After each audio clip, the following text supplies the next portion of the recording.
Hello and welcome to brick tip number 42. I've been thinking a lot lately about building tunnels and caves ever since I did the Impossible box. A few people had asked me beforehand about building different types of tunnels, especially like a road tunnel. Now I don't have enough bricks to do a full road tunnel, but I'm gonna do a little cave through here, and you will be able to apply the same method to doing like a bigger tunnel. So if you haven't watched the brick tip on doing mountains with the Impossible box, that's the first thing that you should go do right now before you continue on with this video, because that is the method I'm going to be using. The difference being is that I'm going to take two Impossible boxes, connect them with a bridge, and then develop the cave and the mountainscape around that.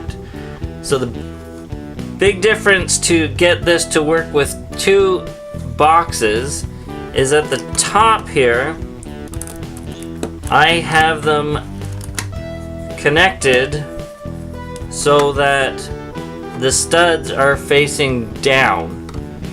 So let's take this off, and you can see, if you look at the construction of the Impossible box in that video, you can see how I did all this. So rather than having studs up, I put the studs down so they're down on both top and front, and that's going to give me a surface to connect a bridge to. And yes, I have thought about using this same technique to create bridges. So what I'm going to do, first of all, is you can tell I've already started on this design, and I'm using plates to kind of create the shape, the initial shape I want. At the end, you shouldn't be able to see any lines in this that are from the original box. So I'm using small plates and big plates. I'm not placing them in any sort of order. I'm just trying to get an aesthetic feel of what a tunnel entrance would look like. So on the side we have it kind of sloping down here. On the other side it's sloping down, but neither are the same width out or anything like that, because we want to create that, you know, natural looking shape where it's varied. So I'm going to start with this. I wanted to show you that before I carry on, because once this starts getting covered in slopes, you won't be able to see the understructure. So I will get to that and be right back.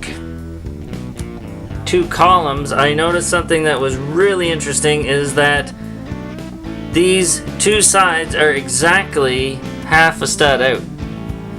I'm sure there's an explanation for that. I think what it is if you look on the sides, the two plates on the outside are actually coming together, and that might compensate for that half a stud. So anyway, what you can do because of that is just put a couple of jumpers, have a couple supporting plates in the back here, and we can lock those sides together perfectly. It's great. Of course, you're going to have to compensate a little bit over here with half a studs if you want everything to line up, but I'm sure we can cover these cracks so you won't even notice that it is half a stud out in a little while. It's just a matter of putting a few slopes here and there to cover the gaps. So if you take a look, I've started shaping around the cave mouth. I started at the top, and I'm going to be working towards the bottom because the top is going to be the lowest point. Now, pay close attention to inside, because I want to add some textures in there so that when you look at the cave mouth, it's not like a regular built Lego cave or tunnel where it's just straight flat sides. I want there to be interest in there so that it actually looks like a natural cave. So we have one side of the cave mouth done now. I'm obviously going to be pushing in further here to connect this up to the inside of the tunnel, but I'm really loving how this is shaping up. I think that's going to look fantastic in the end. So we'll get the other side done, and we're going to try to keep it from coming out this far because we do need some spot for our minifigures to be able to get inside, of course.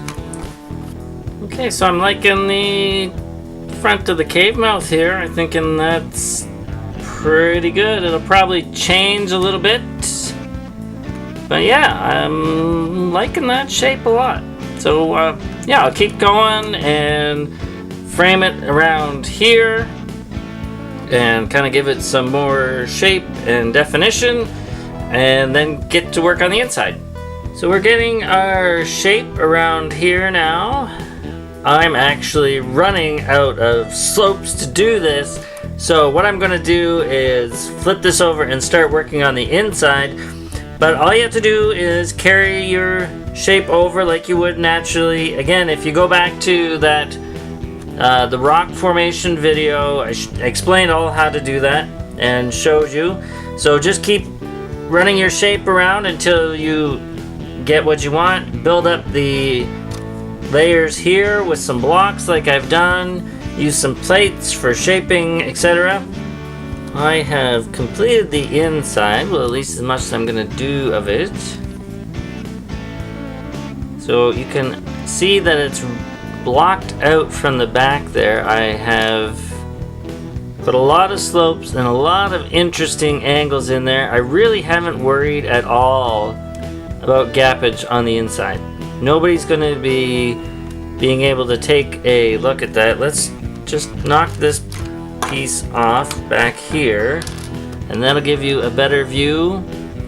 There's the studs on the ceiling. That looks okay. I didn't even bother finishing this off because the idea was that I wanted to be able, get this back on.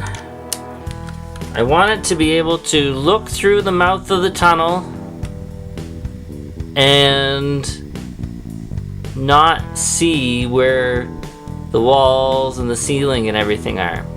I wanted to create that effect of a natural tunnel, and I think that's done very well. You can see the path through the middle here where the minifig would very perilously, at their own risk, go through the mouth of it. I think this turned out quite well. It did take a little while to place everything because I really was placing a piece and then checking it to make sure it looked well, it looked good where it was. So it is a time-consuming process. I think the effect is well worth the time. So yeah, hopefully you found this useful. If you have, please like, subscribe, and share. You can support us on Patreon if you wish to do that. Don't forget about our Play While Bricks 1000 contest, where you can win a $100 Canadian Lego gift card and a Lego VIP set. Thanks so much. Have a fantastic day. Keep dreaming in bricks. Bye bye.